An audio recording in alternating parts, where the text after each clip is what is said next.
ang nag-deliver papunta sa bahay nila Pangulong Bongbong Marcos at Speaker Martin Romualdez insert o magpasok ng 100 billion worth of projects sa BICAM. Sana po ay hindi nila ako mapatay bago ko mailabas ang lahat. Ginawa ko lang ang utos sa akin, pero ngayon handa na akong harapin ang lahat. Nagamit ng administrasyon ang buong resources ng bansa para tumahimik ako. That he will shoot me if I will talk. Gagamitin ako bilang panakipbutas sa kanilang kampanya laban sa korupsyon. Hindi na ako mananahimik, ilalabas ko ang lahat ng katotohanan. May resibo, may ebidensya, at may pangalan. Para sa bawat Pilipino. Alam ko na buo ang galit ninyo sa akin ngayon. Nauunawaan ko rin kung bakit. Lalo na at malaki ang halagang nakataya. Pero bago kayo humusga, hayaan ninyong ipaliwanag ko ang buong katotohanan. Matagal akong hindi nagsalita dahil may direktang utos sa akin. Huwag nang bumalik ng Pilipinas at manahimik na lamang. Umalis ako noong July 19, 2025 para sa aking medical check-up. Nakaplanong bumalik pagkatapos ng SONA ni Pangulo. Pero habang papauwi na ako, tinawagan ako ni dating Speaker Martin Romualdez at sinabihan, "Stay out of the country. You will be well taken care of as instructed by the President." Noon naniniwala pa ako sa kanila, kaya't hindi ako bumalik. Tumikom ang aking bibig, sumunod ako, pero ang hindi ko alam, ang ibig pala nilang sabihin sa aalagaan ka namin ay gagamitin ako bilang panakipbutas sa kanilang kampanya laban sa korupsyon. Ginawa nila akong poster boy ng kanilang sariling kasinungalingan. Ngayon, hindi na ako mananahimik, ilalabas ko ang lahat ng katotohanan.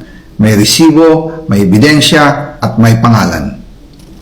Nagsimula ito nung tumawag si Sekmina Pangandaman sa akin nung nag-umpisa ang BICAM process last year, 2024. Ang sabi niya, katatapos lang ng meeting nila ni Pangulo at may instructions na mag-insert o magpasok ng 100 billion worth of projects sa BICAM.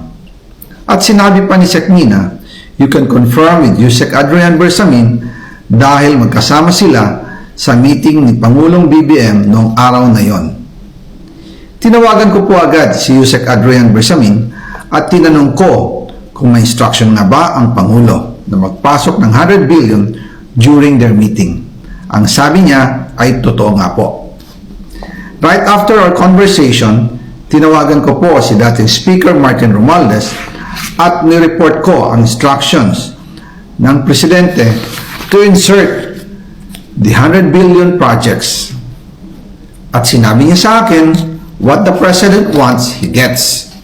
After ng ilang araw, nag-set po ng meeting si Sekmina Pangandaman at Yusek Adrian Bersamin sa amin ni dating Speaker Martin Romualdez sa Aguado Building in front of Gate 4 ng Malacanang at nandoon din po si Yusek Jojo Cadiz. During the meeting, binigay po ni Yusek Adrian Bersamin ang listahan na worth 100 billion. Tinanong ko po si Yusek Adrian kung saan galing ang listahan. Ang sagot niya, galing kay PBBM mismo at binigay niya ito mula sa brown leather bag. Nung sinabi po ni Yusek Adrian Bersamin, yung brown leather bag, naalala ko noong nasa Singapore kami right after the elections of May 2022 sa Hilton Hotel, kami ni dating Speaker Martin and PBBM habang pauwi at pabalik ng Pilipinas, hinabol ng PSG ang brown leather bag at ang sabi ni PBBM, maiwan na lahat, wag lang ang brown leather bag. Kaya naniwala ako na utos talaga ito ng Pangulo. Pagkatapos ng ilang araw, I informed sina dating Speaker Martin Romualdez, Sekmina Pangandaman, Yusek Adrian Bersamin, and Yusek Jojo Cadiz na kung pwede 50 billion lang ang ipasok sa program funds dahil so sobra ang DPWH funds versus sa DepEd. In practice, hindi pwede na mas malaki ang budget ng DPWH kaysa edukasyon. And yung balance na 50 billion, ilagay na lang sa unprogram funds for the 2025 budget. Dahil Office of the President din ang nagre-release ng lahat ng unprogram funds.